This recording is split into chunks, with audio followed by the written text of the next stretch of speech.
and welcome back to my channel. If you're new here, I just want to say hi, my name is Lara and this channel is all about minimalist and intentional living.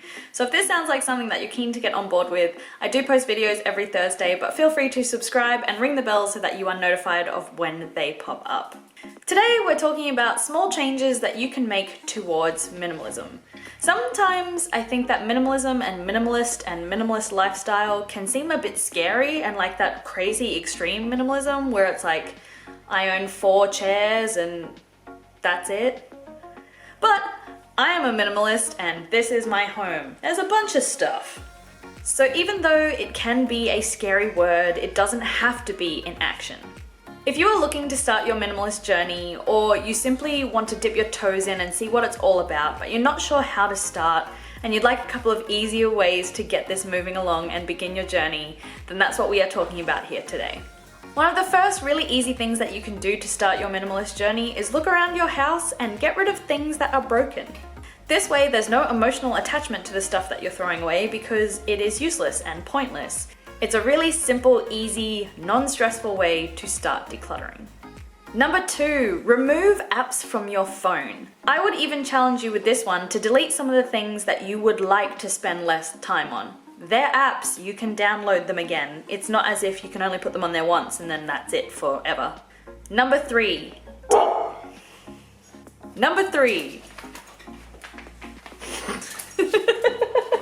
Kobe, don't knock over everything. Number 3, declutter your social media. Remove accounts that you don't like, that you don't get value out of, and most importantly, remove accounts that make you feel bad about yourself. There is way too often accounts that we follow for motivation, but really all it does is really demotivate us and make us think poorly about ourselves, the way our life is, the way our body looks, the fit of our jeans, any of those sorts of accounts that don't bring you joy and don't actively make you feel awesome, get rid of them. This way you also start training your brain to relinquish some of the stuff that not only doesn't serve you, but also actively makes you feel terrible. Number 4, get rid of duplicates. We all have copies of stuff around our house. I had, for some unknown reason, 3 vegetable peelers. There's only 2 of us, why the hell do I need 3 vegetable peelers? So guaranteed, you saw some special someday, you forgot that you owned something someday, and you bought a bunch of duplicates of stuff. Go around your house, open up all of your drawers, see what you have duplicates of, copies of, that you don't need, and declutter them.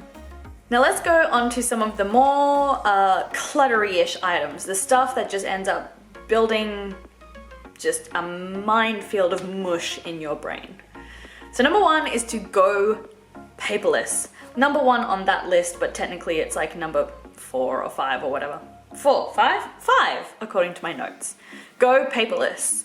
Call your providers, check what bills you usually get sent to you and get them emailed instead. Switch over onto online banking systems and you can get your statements through there. Going paperless saves your world a whole bunch of junk that accumulates.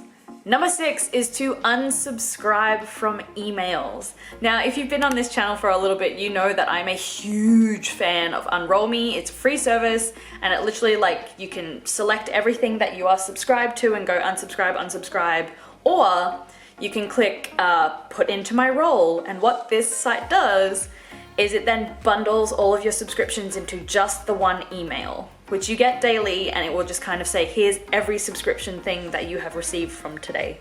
I will link that down in the description box for you. It is free, it's a great service, I use it all the time. Number 7 is to make a clutter-free zone in your house. Just one, it can be really, really small. So we used to find that our kitchen table would just accumulate stuff. It would be our drop-off point for keys and bags and blah, and a whole bunch that we would just sit right on the corner of the table. So now I have allocated a section in my house for all of those things, which frees up my table, so my table has become a clutter-free zone. So even just allocating one tiny place that can be a clutter-free zone can be an easy way to start that process. Number 8, fill up a bag of clothes and take them to the op shop. Now this one might seem scary and you may already be like, why are you putting this on your easy steps list? It's because you can go through your wardrobe and guaranteed you can find things that are broken, that do not fit you, and also the things that when you wear them, you feel horrible. Those things it is time to let go of. Compile a bag of those and donate them. Number 9, gift experiences, not things. And I want you to challenge yourself to do this for not just gifting to other people, but gifting to yourself as well. If you feel like you really want to buy something, buy yourself an experience instead. I really love this one because it makes you realize, even on a subconscious level, that having stuff is not important, but experiencing life and spending time with people is important. And that is what I'm all about here on my channel. It's all about getting you to live your most full, amazing life possible, and most importantly, life by your design, not just running along to a schedule that someone way back when was like, this is a smart idea, everyone should live this way. So if that sounds like something that you're keen to get on board with, do subscribe, leave me a comment, and as always, it has been amazing hanging out, and I will see you in the next one. Peace.